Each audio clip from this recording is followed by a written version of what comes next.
Kalau di hadis itu afdalul dzikri la ilaha, hadis riwayat Imam Tirmizi. Alhamdulillah kami baru berziarah ke beliau beberapa hari yang lalu. Bukan di Bogor itu, di ono, di Rusia sono, di Uzbek.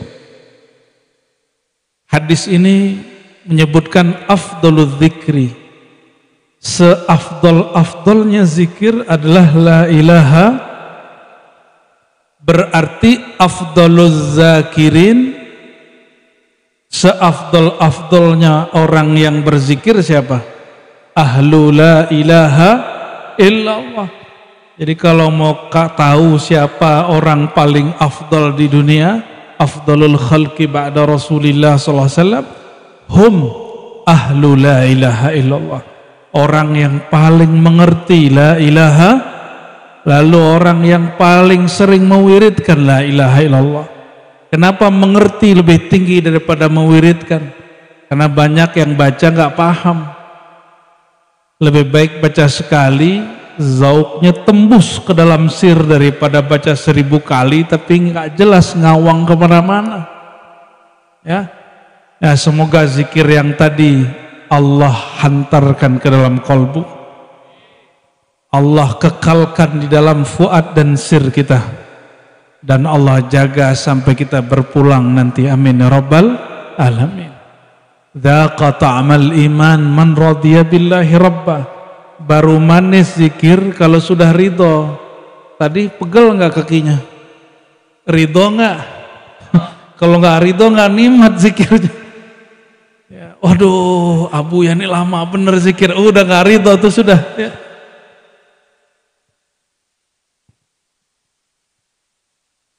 Maka di dalam Quran itu surat Muhammad ayat 19, sebelum baca kalimatnya fa'lam dulu. Fa'lam annahu la ilaha illallah, ilmui dulu baru baca la ilaha. Maka al-ilmu bi annahu la ilaha illallah muqaddamun ala qaulina la ilaha illallah. Jadi mengenal hakikat la ilaha illallah lebih wajib daripada membaca la ilaha illallah itu sendiri. Orang munafik baca la ilaha illallah enggak? Baca. Bedanya apa? Dia baca di lisannya, enggak baca tembus ke kalbunya. Itu ditulis Imam Ghazali di jilid 4 kitab Ihya Ulumuddin, kitab kajian yang sering dibaca ulama ahlus sunnah wal jamaah. Ini ahlus sunnah bukan nih? Apa ahlul bid'ah ini? Orang sekarang berani-beraninya bilang Imam Ghazali gak berjihad. Ya, ternyata bacaan kitabnya gak beres. Mereka baca kitab, judul kitabnya Hadhihi Hiya Sufiyah. Inilah Sufi. Yang nulis namanya Abdurrahman Wakil, seorang Wahabi. Kata si Abdurrahman Wakil ini, kemana Ghazali waktu perang salib gak ikut perang? Emang zaman YouTuban kayak sekarang ya? Coba, sekarang Israel, Sudan, Israel, Libanon, Israel, semua lagi perang. Antum di sini, masalah nggak ada? Emang sembarangan? Sekarang negara sudah modern, alat untuk ke sana mudah, tapi kita nggak mudah loh mau ke sana. Kata si Abdurrahman Wakil ini ngejek Imam Ghazali, apa-apaan nih Ghazali? Orang jihad dia nggak ikut jihad. Ternyata dia nggak paham Ghazali itu siapa. Itu juga ejekan mereka terhadap semua sufi. Mereka lupa pejuang-pejuang hampir di seluruh negeri semuanya sufi. Yang nggak takut sama musuh siapa? Yang nggak takut sama musuh? Musuh siapa aja sih? Tadi zikir Syazili apa Qadiri? Hizibnya Syazili, la ilaha illallahnya Qadiri. Beda apa? Masyrob itu beda.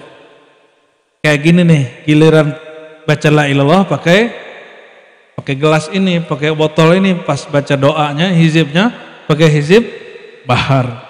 Beda masyrob, tidak masalah. Karena abahnya beliau pemegang banyak sanad thariqah, mengambil dari Mbah Baidawi. Tahu ya? Di mana Baidawi itu? Mbah Baidawi ini bukan Baidawi Arab, tapi Mbah Baidawi Al-Jawi Al-Lasemi. Lasem. Saya jumpa dengan cucunya, dihikayatkan oleh beliau, dulu waktu Abu Yadim Yati muda, ngaji ke sana, setelah matang khidmat dan bertorikoh, mujahadah, riadah, berma'rifat, apa kata beliau? Kutub Jawa pindah ke Banten, gitu ngomongnya. Pindah ke Banten, nggak tahu sekarang pindah ke mana? Pindah ke Bogor bukan? GR ya. Yang ada kutu kepret ya. Allahumma sholli ala sayyidina Muhammad. Ngantuk kan nih? Serius? Ini saya nggak pernah bikin tabligh akbar semenjak 2022. Kita tutup majelis kita, majelis hikam. Begitu buat majelis jam 12 sampai jam 3. 2022 orang udah nggak takut lagi sama pandemi. Ya, Allah buatlah setting kita kemudian mengalami suatu hal. Apa kata guru? Tutup majelis. Tutup majelis. Ini baru kali ini lagi nih. Kita taklim jam 12 nih. Horor ini ya.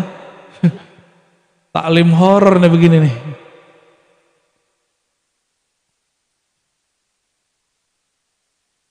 Imam atau Sultanul Aulia Syekh Abdul Qadir Jilani yang bergelar Sultanul Qutbul Aqtab Al-Ghausul A'zam, beliau itu ketika dinobatkan oleh Allah Ta'ala menjadi wali Qutbul Aqtab, kutubnya para kutub, sultannya para wali, rajanya wali. Itu waktu itu hadir 40 wali kutub. Apa kata beliau? Ini lagi saker nih, lagi saker. Tahu saker nggak? Lagi mabuk, lagi ahwal. Kata beliau, ana sultanul aulia, akulah sultan aulia, dan siapa ya semua wali itu di bawah telapak kakiku. Maka seorang muridnya paling tua, Ibnul Haiti, lalu ada Qudayb Alban, wali Malamatiyah, dan beberapa wali seperti Imam Suhrawardi, baik yang muda ataupun kecil. Mereka kemudian bersimpuh di depan beliau, lalu mengatakan, ya Sayyidi, da' qadamak ala raqabatina. Tolong letakkan kaki engkau di, jadi jangankan cium kaki, cium tangan, di bawah kaki. Begitu pengangkatan wali di zaman itu. Ngeri nggak? Itu pengangkatan wali itu, Pak. Jadi wali itu diangkat juga. Emang wali kota doang yang diangkat? Cuma wali kota sama wali Allah beda. Wali kota dipilih bareng-bareng ya. Bukan dipilih oleh orang-orang yang cerdas. Ya, siapa yang kuat berasnya ya alhamdulillah. Tapi semoga bupati di Bogor nanti yang memilih berbau santri, sehingga dia kemudian mengerti hari santri ini hari jihad, Pak. Hari santri itu hari bahwa santri-santri ini nggak bisa zikir doang, dia bisa jihad juga. Jangankan musuh yang tampak, musuh yang tidak tampak aja dilawan ya. Musuh yang tampak kafirun mati. Kalau setan bisa mati nggak? Ada yang bisa matiin setan nggak? Setan tuh mati kalau kiamat. Nafsu bisa matiin nafsu. Kiai ini paling gede loh nafsunya, Bapak Ibu. Hati-hati Bu ya. Betul nggak Pak? Lah betul. Aku sendiri. Kata Imam Asyuti, setiap kali nur ilmu itu membebani seseorang, maka semakin kuat vitalitasnya. Ngeri kan?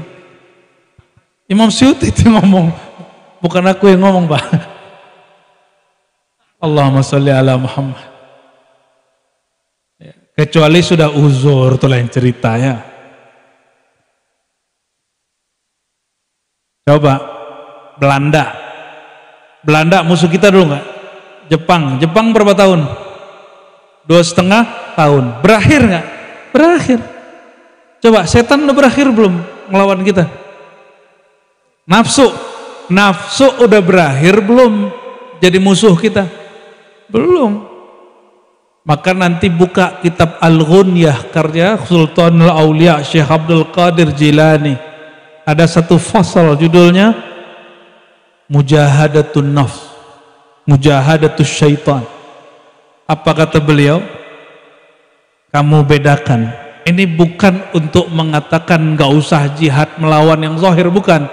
Tapi jihad yang selama ini dihina hadisnya, dihina kajiannya oleh kelompok-kelompok yang anti tasawuf, anti aswaja, justru jihad inilah yang hakiki. Inilah makna bahwa jihad melawan diri, melawan setan itu jihad akbar. Apa kata beliau? Jika engkau melawan orang-orang kafir, muqatalatul kufar, membunuh berperang dengan orang kafir itu tampak zahir dan terbatas, waktunya ada. Kalau muqatalah asyayatin, mujahadatus syayatin, berperang melawan setan, berakhirnya nanti kiamat. Kita mati aja dia nggak mati. Lebih ngeri mana? Jihad melawan setan atau jihad melawan orang kafir? Jihad melawan nafsu apa melawan orang kafir? Inilah kelamahan orang-orang yang hari ini ingin berjihad, tapi dia belum menaklukkan dirinya dan setannya sendiri. Membunuhnya nggak mungkin, yang minimal kita mendominasinya di dalam diri. Inilah makna kalimat bahwa jihad melawan diri, jihad melawan syaitan itu lebih susah, lebih payah, lebih akbar daripada jihad melawan orang kafir. Orang kafir pakai pedang lah nanti, pakai, kalau sekarang masih pakai apa nih? Oh, nanti ada masanya balik lagi kita ke masa manual. Orang berkuda lagi, orang pakai pisau lagi, pakai pedang lagi. Ada kampung Jampang kan namanya di Parung, oh, mungkin aktif lagi itu terbikin golok tuh. Sekarang goloknya nggak serius, ya kita pukulin sama golok yang dari Jerman belah dua deh. Kita baru dari Bukhara Pak, itu goloknya Bukhara bisa cincang golok yang lain, bukan cincang daging. Jadi kalau ada golok-golok hancur semua seperti menghancurkan kaca. Nah, mengasah kolbu itu caranya 3 supaya bisa mengalahkan musuh yang bernama syaitan dan nafsu. Kebanyakan orang makainya cuma 2, yang ketiga nggak dipakai. Yang pertama, apa yang pertama? Kasratul ibadah, banyak ibadah. Ini banyak orang ngerjain, maka orang kira udah banyakin sholat, makin sholat. Ntar dulu, yang melakukan, mohon maaf, pelecehan seksual, ada nggak orang rajin sholat? Ada. Baca kitabnya, baca kitab. Pelecehan bukan seksual, beda jenis Pak, sesama jenis. Yang ngerjain yang bisa baca kitab, ada nggak beritanya? Ada. Dia pinter otaknya, tapi belum sanggup melawan yang liar di dalam dirinya. Nggak bisa ngerjain lawan jenis, ngerjain sesama jenis. Nauzubillah summa nauzubillah. Apalagi kalau udah gak minat sama yang gelis-gelis gini, nih gawat itu. Allahu Akbar. Namun inilah kenyataannya. Ya, semoga yang hadir kalau ada ketemu orang begitu Allah sembuhkan. Ya. Itu penyakit Bapak Ibu, itu penyakit umat terdahulu, umat Nabi Lut, dan itu hanya Allah yang bisa menyembuhkan. Gak ada lagi, gak ada dokter bisa kena, ustadz megang ustadz bisa kena. Kan mereka mengira itu ruhnya laki, ruhnya perempuan, ketuker. Sejak kapan ruh punya kelamin Kiai? Kata psikolog sekarang nih, bahwa orang yang homo itu ruhnya ketuker badannya, harusnya laki di tubuh tubuh laki, tapi dia laki di tubuh perempuan. Nauzubillah, dia menuduh Allah dan menuduh dirinya sendiri. Sejak kapan kita belajar akidah Ahlus Sunnah bahwa ruh itu berkelamin? Ada nggak? Ada nggak kajiannya ruh berkelamin? Kan nggak ada. Ruh itu tidak berkelamin, dia tidak di luar badan, tidak di dalam badan, dia tidak menempati la yahullu ululan walaysa bidzakarin wala biunsa, dia nggak laki nggak perempuan, nggak berwarna, dia sirrun min asrarillah, amrun min amrillah, rahasia dari rahasia Allah subhanahu wa ta'ala. Yang tepat itu Bapak Ibu, kalau ada kejadian begitu, itu korinnya yang masalah. Korinnya mesti diganti. Cuma yang bisa ganti korin siapa Pak? Cuma Nabi sama Wali Gaus kali ya. Syekh Abdul Qadir kali yang bisa, wallahu alam. Kita nggak dapat kabar itu Syekh Abdul Qadir itu korinnya Islam atau tidak. Sehingga dapat dipastikan kalau orang jumpa sosok dalam mimpi atau zikir, itu apakah korin beliau, syaitan beliau, atau Syekh Abdul Qadirnya. Ya. Masih ingat kisah beliau didatangi syaitan? Nah itu korinnya sendiri. Korinnya beliau sendiri itu Pak. Korinnya Syekh Abdul Qadir itu musuh terakhirnya yang bisa dikalahkan. Untungnya Syekh Abdul Qadir Jilani ahli tauhid, ahli syariat, ahli hakikat, ahli ma'rifat, gak bisa ditipu. Syekh Abdul Qadir ente sultanul aulia, fakullu haramin halalun lak, maka semua yang haram halal buat ente. Kata Syekh Abdul Qadir, kirain beneran Tuhan. Udah senang aja kan, udah cahaya, ada lipatan cahaya lagi, berlapis cahaya lagi. Itu cerita Tuhan palsu yang datang. Coba baca kitab Al-Fathur Rabbani. Sayyidina Syekh Abdul Qadir Jilani jumpa Allah hakikinya lebih banyak. Cuma orang nggak eksplorasi itu kitab.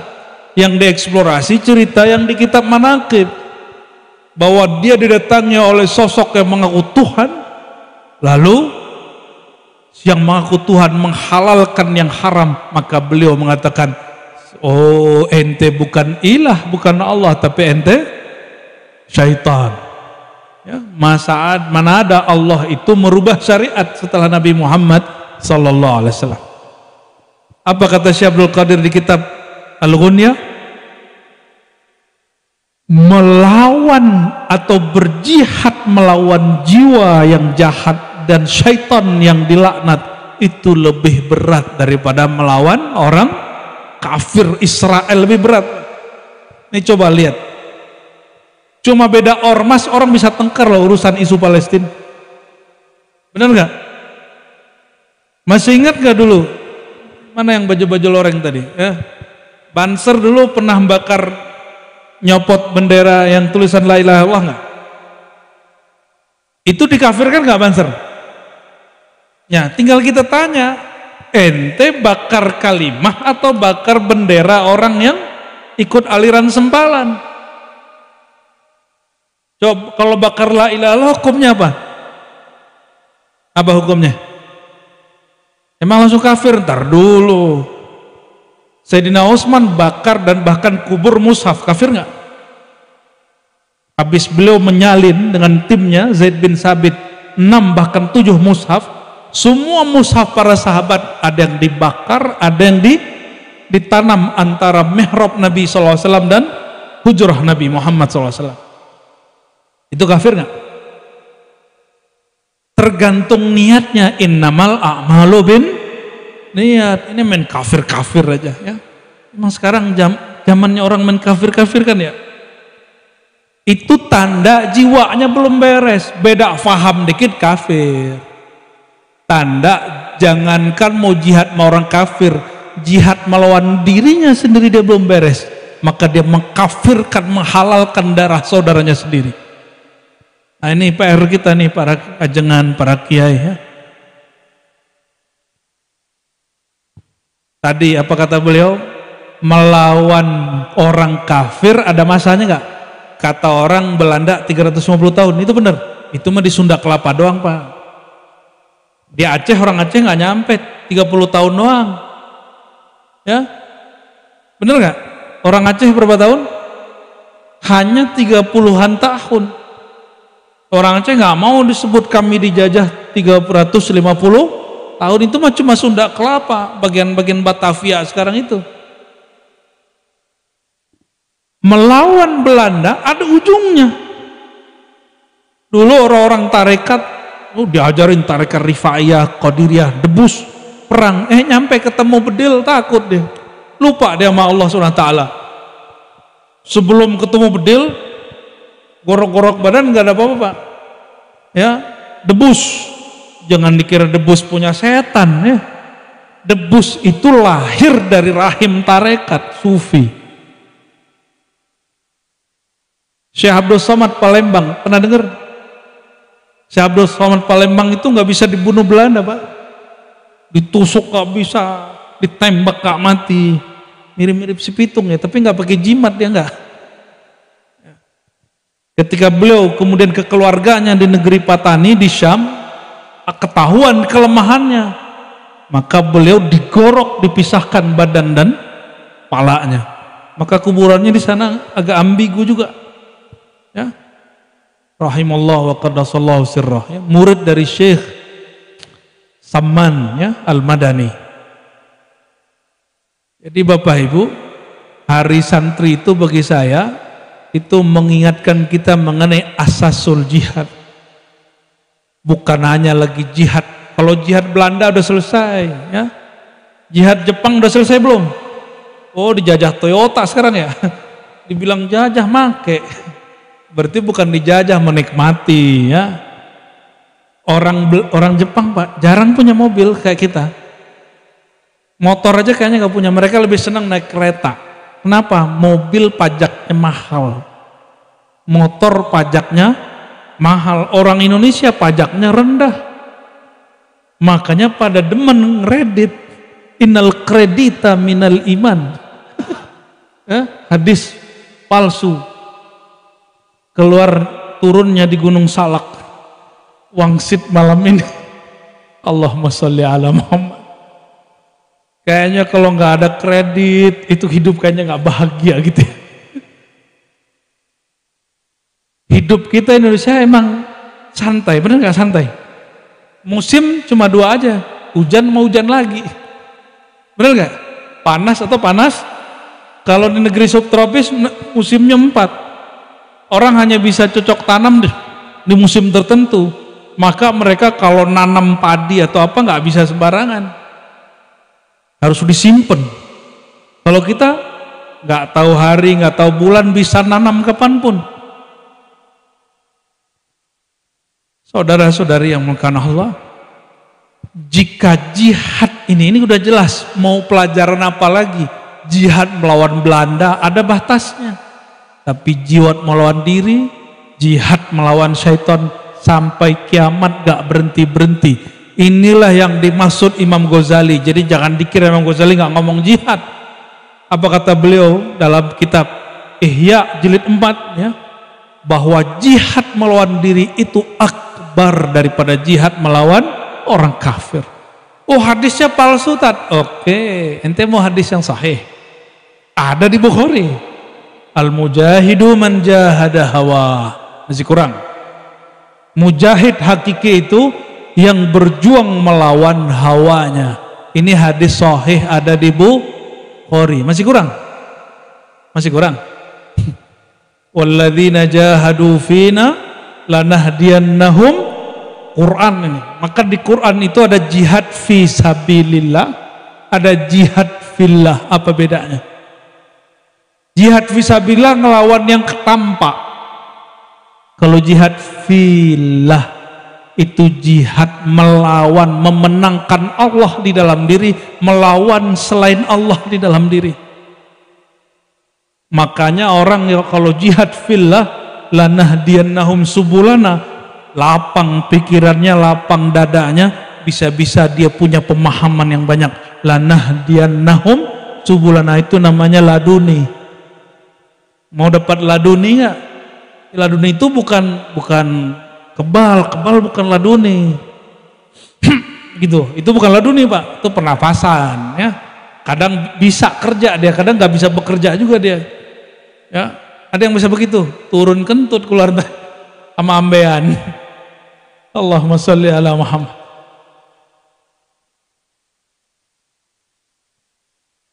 Jika tanggal 22 Oktober itu resolusi jihad, kemudian jadi hari santri, pertanyaannya nih, santri sama jihad itu sebenarnya akrab apa jauh? Akrab apa jauh? Akrab ya. Kalau kita ajak ke Palestina sekarang mau gak? Bingung kan? Tuh bingung dia. Kalau sekarang nih perang pada takut nggak? Siap. Sesiap apa? Sesiap apa? Siap lari. Sesiap apa? Nah ini saya paling sampaikan beberapa hal yang penting ini. Sayyidina Rasulullah Sallallahu Alaihi Wasallam, beliau pernah mau digorok orang. Hadis Sahih Bukhari Muslim.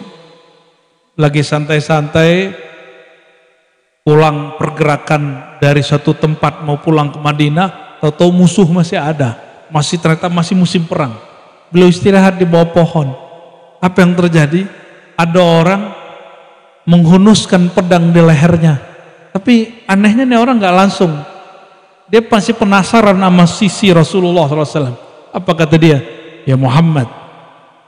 Nggak manggil Nabi Muhammad ya. Ya Muhammad. Kalau di Bogor manggil apa? Mamat. Mamat gitu. Tatang gitu. Itu yang di Patehan barusan bukan? Man yamna'uka an sayfi. Siapa yang sanggup menjaga kamu dari pedangku? Ini pertanyaan orang yang sudah ini kalau kita silat kalah nggak? Udah kalah, udah di sini Pak. Tapi Nabi sama orang debus saktian mana Pak? Hah? Saktian mana? Zikir debus bismillahirrahmanirrahim ya duru. Siapa yang ngajarin?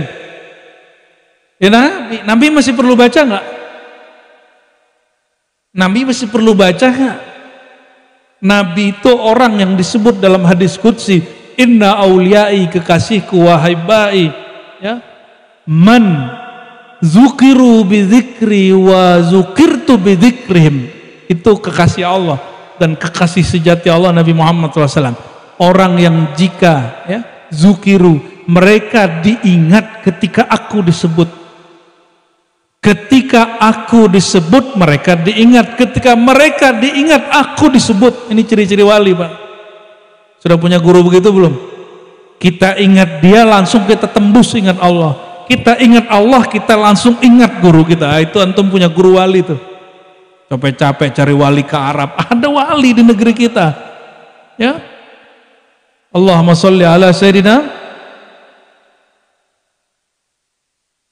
Di riwayat Imam Hakim Tirmizi datang seseorang kepada Rasulullah, ya Rasulullah, siapa orang yang bisa kami jadiin muallim?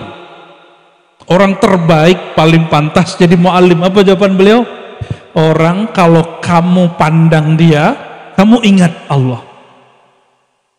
Orang kalau kamu ingat Allah, dengan ingat Allah kamu ingat kepada guru itu namanya muallim. Itu muallim sejati. Kalau bahasa sekarang mursyid. Walaupun nggak dapat ijazah dari syekh nggak apa-apa. Kalau ingat zikir, ingat Allah, ingat dia, ingat Allah, itu namanya rabitah. Itu namanya apa? Rabitatul mursyid, rabitatul syekh, ikatan cinta rohani murid dengan gurunya. Itu jawaban Rasulullah SAW. Dan orang yang begitu siapa? Itu Rasulullah SAW itu sendiri. Siapa orang yang jika disebut namanya kita ingat kepada Allah? Siapa? Rasulullah. Jika kita sebut namanya kita ingat Allah. Jika disebut Allah pasti Muhammadur Rasulullah. Siapa itu orang? Beliau. Jadi ketika ada orang nanya, man khairun nas ya Rasulullah, manusia terbaik siapa ya Rasulullah? Beliau nggak nyebut ana, beliau hanya nyebut sifatnya. Orang yang jika kamu pandang, kamu ingat kepada Allah. Kalau ada orang itu sekarang dia disebut Al-Warith Al-Muhammadi. Apa gelarnya? Jadi kalau ada guru mursyid kiai yang begitu karakternya, itu gelarannya di langit Al-Warith Al-Muhammadi, pewaris Nur Sayyidina Muhammad sallallahu alaihi wasallam. Ya. Kalau di antara semua orang dialah makhluk terbaik. Kalau dikumpulkan semua makhluk itu Nabi Muhammad sallallahu alaihi wasallam. Nabi Muhammad mau digorok nggak perlu lagi baca-baca doa, nggak perlu pakai pernafasan beliau. Ya. Nggak perlu pakai mantra-mantra, karena semua mantra doa berasal dari Nur Nabi Muhammad Sallallahu Alaihi. Mantra kan bahasa lama, artinya doa juga sama. Ya, apa kata beliau? Yang melindungi aku, nggak pakai kalimat, kalimatnya langsung Allah mujarad, Allah. Itu yang megang pisau langsung jatuh, pisaunya langsung jatuh. Ada yang bisa begitu nggak? Hah? Ada. Paling yang jatuh puntung rokok. Baca Allah, rokok aja gak jatuh. Gimana jatuhin musuh? Nanti ini bocoran, Pak. Imam Mahdi begitu nanti. Cuma kita belum tahu kapan dia muncul kan? Ya itu rahasia Allah, karena Allah mengatakan Anad dahru, akulah sang waktu. Ya kita serahkan kepada sang waktu kapan rahasia waktunya dia keluarkan. Nanti begitu. Jadi faham kita kenapa 313 sahabat melawan ribuan musuh kalah musuhnya. Kok bisa kalah? Cuma baca Allah senjata jatuh. Ada satu lagi yang saya teringat di kitab tadi Ghunyah. Apa kata beliau? Kalau kamu jihad melawan orang kafir, maka ujungmu masuk surga. Saat perang kamu dibantu malaikat. Dibantu siapa? Malaikat yang bantu kita kalau perang jihad. Jadi antum turun nih jihad, pasti malaikat turun, itu udah pasti. Tapi jihad beneran, bukan jihad jahat, bukan ngebom majelis, bukan ngebom polisi gitu ya, bukan ngebom orang lagi sholat Jumat dibom. Ya, nauzubillah summa nauzubillah. Di India, Pakistan, Bangladesh orang maulid dibom karena dianggap maulid itu musyrik. Maulid itu dianggap menuhankan Nabi Muhammad dan bertawasul dianggap syirik. Maka dibomlah majelis maulid di mana? Di India. Jangan sampai di negeri kita kejadian begitu. Maka harus semakin banyak nih majelis ini, tidak hanya bikin majelis, kita dewasakan umat. Ya. Ini grup-grup mbak-mbak yang gelis-gelis tinggal begini dari kemarin tadi ya. Pas zikiran udah gempor ya. Kita buka mata, oh udah sepi aja. Ya, nggak bisa diajak zikiran nih Pak. Dia ziknya harus fathah jadinya.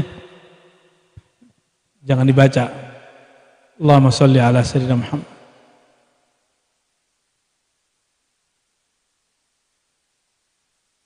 Kalau Nabi SAW begitu, kira-kira sahabat, maka saya meragukan Pak, riwayat walaupun ada di kitab yang dianggap sahih, Nabi waktu perang Uhud giginya copot, saya meragukan itu. Saya meragukan riwayat itu. Mustahil itu. Ini secara akidah Ahlus Sunnah. Kan hukum akidah itu dalilnya ada 3. Dalil nakli, dalil akli, ada dalil zauq. Ya. Pakai zauq, pakai rasa. Nabi ada orang mau gorok, dia jatuh pedangnya cuma baca Allah. Ya, masuk akal nggak Nabi ditonjok terus giginya copot? Walaupun kata orang hadisnya sahih. Laisa kullu sahihin mu'tamadan. Tidak semua hadis yang sahih itu mu'tamad. Kama laisa kullu dhaifin marduda. Sebagaimana tidak semua hadis dhaif itu dibuang. Kenapa? Karena ada kaidah ad-dalil ghairu madlul. Dalil itu belum tentu dia langsung madlul, langsung dipakai. Siapa tahu ada karenah yang kemudian mengalihkan maknanya. Dan wallahi saya nggak percaya itu. Saya nggak percaya sama sekali, Pak. Di perang Uhud itu dan beberapa perang di hadis Muslim ada sahabat itu kena tombak betisnya, belah dua Pak betisnya. Coba bayangin belah dua betis, gitu. Datang ke Nabi, Nabi hanya tiup Bismillah, selesai. Antum percaya gigi Nabi copot?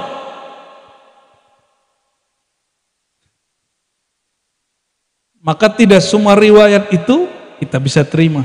Maka riwayat yang menyebutkan mata masmuma, walaupun yang menyebutkan Syekh Yusuf An-Nabhani itu dikritik banyak ulama. Nabi itu meninggal dalam keadaan diracun, itu mustahil. Mustahil. Kalau beliau merasakan meriang karena bekas racun mungkin, tapi mati karena itu mustahil. Ya. Jadi kita kitab-kitab sirah mesti kita kritisi Bapak Ibu. Dia kritiknya pakai dua. Jika berkaitan dengan akidah hukum halal haram pakai ilmu hadis. Jika berkaitan dengan bab akidah maka dia harus pakai hukum akliyat. Hukum akliyat harus jalan. Akliyat itu kan tunduk kepada Quran. Yang mengerti Quran ya akal. Kita bedanya dengan Mu'tazilah. Mu'tazilah kan itu menjadikan akal sebagai sumber hukum. Kalau ahli sunnah akal itu alat memahami hukum, ya. Bagian terakhir yang mau saya sampaikan, ya, walaupun antum melek, ya, cuma santri-santri kan udah mau tepar itu ya, walaupun cuma 10-20 orang itu, ya.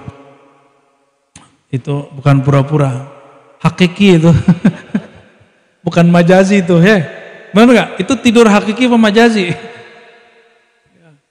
Afdalu dzikri la ilaha illallah, langsung tidur dia. Ternyata zikirnya Abah pengantar tidur yang luar biasa. Udah dihentak-hentak pakai zikir malah mimpi. Lagi zikir mimpi. Allahumma sholli ala sayyidina Muhammad. Itu bukan zauk, itu namanya jauk.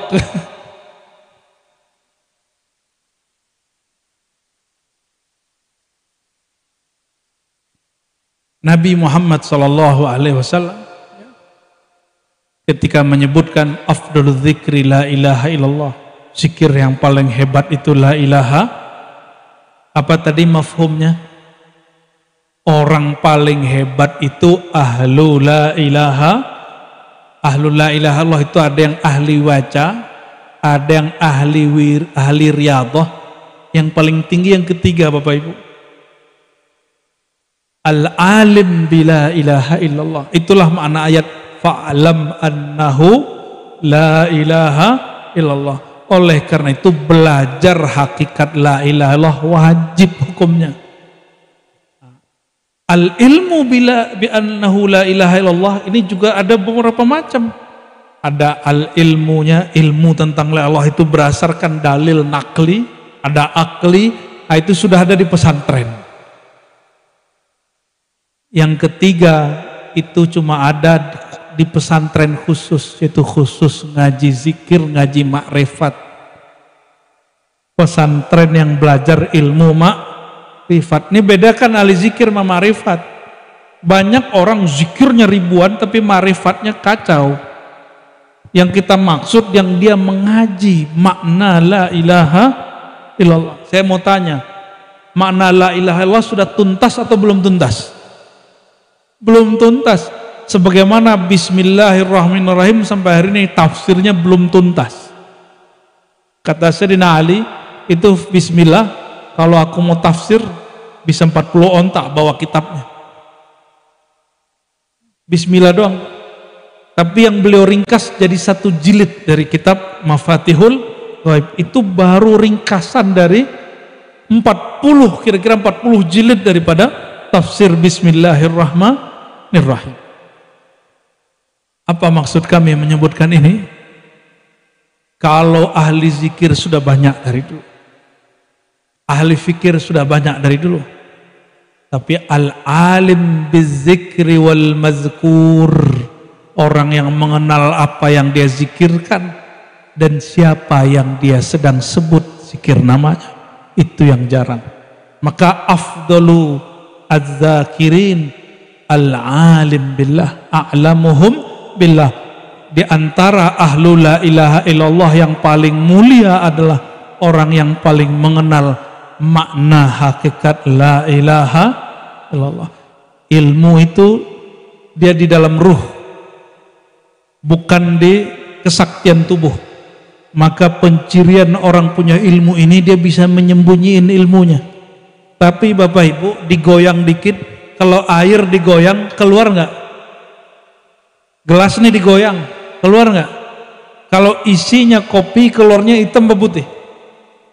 Walaupun ditutup rapat-rapat, kalau dibalik tumpah nggak isinya? Maka ahlu sir, orang yang mengenal Allah, bermakrifat kepada Allah, kalau kita colek dia, pasti keluarnya makrifat. Kalau ahli zikir doang, kita colek dia, keluarnya angka-angka, kamu zikir sekian, kamu zikir sekian.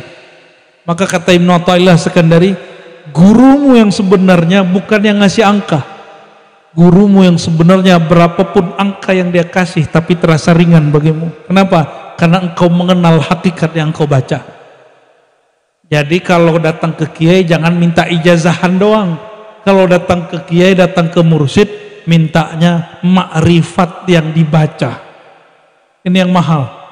Insya Allah kalau orang baca begitu, mau dikasih zikir 70.000, mau 7 juta, dia jabanin semua itu. Tapi kalau belum mengerti, duduk kayak tadi aja baca Fatihah, baca kulhu cuma sekian, udah ngelesot ya. Aduh ya Allah gitu ya. Kalau nonton konser begitu nggak? Kenapa? Karena ada yang dilihat. Kalau orang mengerti ilmu la ilaha illallah, dia kayak nonton dalam dirinya. Asik baca la ilaha illallah. Kalau mimpinya mimpi nur, bukan al-hilm wa ihtilam, mimpinya ar-ru'ya salihah. Maka Bapak Ibu, saudara-saudariku yang makan Allah, saya mengajak jiwa jihad kita, jiwa yang jihad melawan nafsu kejahilan, melawan syaitan. Karena syaitan itu tahu musuh terkuatnya ahlul la ilaha illallah, maka pasti syaitan itu memusuhi ahli la ilaha illallah.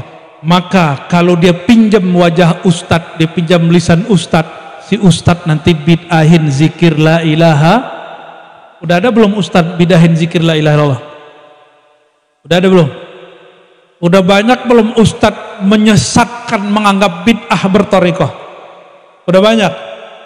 Itu dia nggak sadar dia dipinjam oleh syaitan. Dianya mah bukan setan. Cuma kalau dipinjam setan berarti ente jadi wadah setan dong. Ya? Bener gak? Yang dipinjam sama setan berarti teman siapa? Teman setan. Jangan sampai kita jadi teman setan. Maka Bapak Ibu yang bukan Allah, hadis penutup. Ada orang sholat, ada orang tidur. Yang tidur mengerti la ilaha illallah, yang sholat nggak mengerti hakikat la ilaha. Siapa yang ditakuti? Orang tidur dia nggak sholat, kok dia nggak takut? Kok dia takut? Kenapa dia takut? Ini orang sholat loh. Biar kita, mohon maaf, ini kebanyakan kita nganggap kalau berthariqah itu sholatnya banyak. Nggak mesti. Imam Junaid al-Baghdadi itu mengatakan apa? Kalau dulu kamu ketemu aku, kamu gak sanggup ketemu. Sholatku ribuan rakaat. Cuma kata beliau, kalau murid ketemu kita sekarang, tazandaku, mereka zindik. Coba murid ketemu aku dulu. Yang dulu waktu beliau zikirnya sehari 70.000. Maksudnya apa? Orang alim tidur, ilmunya hilang gak? Orang jahil sholat lalu ketiduran, dia masih sholat nggak? Ada nggak orang tidur sholat? Itu santri itu pernah nggak melihat santri lagi ruku, lagi sujud, ngorok, benar nggak? Pernah Kiai ya?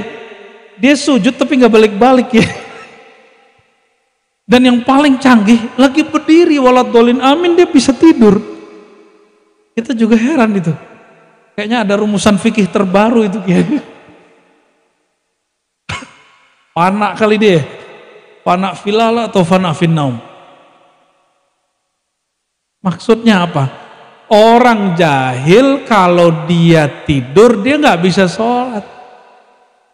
Ilmunya nggak ada, sholatnya pun tiada. Tapi kalau orang alim tidur, dia mungkin nggak sholat. Tapi ilmu dia hilang nggak?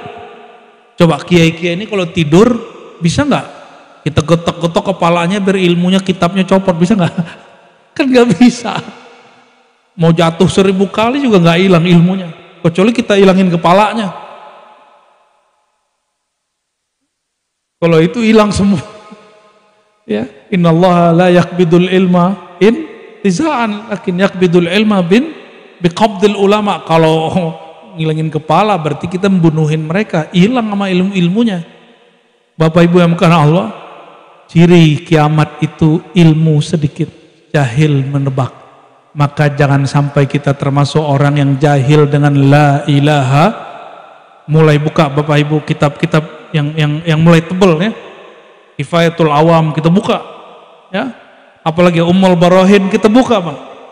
Al-Munawi punya kitab tentang sir la ilaha illallah, ini tebal ini kita buka, kalau bisa dibuka di kajian awam. Jangan hanya santri yang di pondok, kalau perlu santri-santri awam yang mereka senang majelis zikir juga tahu ilmu ini ya. Semoga yang hadir malam ini Allah tulis namanya pada daftar ahli la ilaha illallah.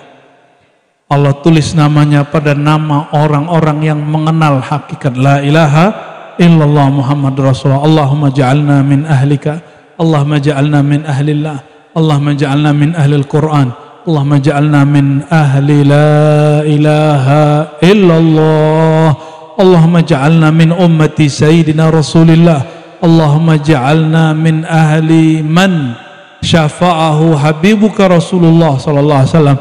Allahumma ja'alna mimman satarta uyubahu wa auratah birahmatika ya arhamar rahimin bihaqqi sayyidina Muhammad sallallahu alaihi wasallam, mustajib da'watina walhamdulillahi rabbil alamin.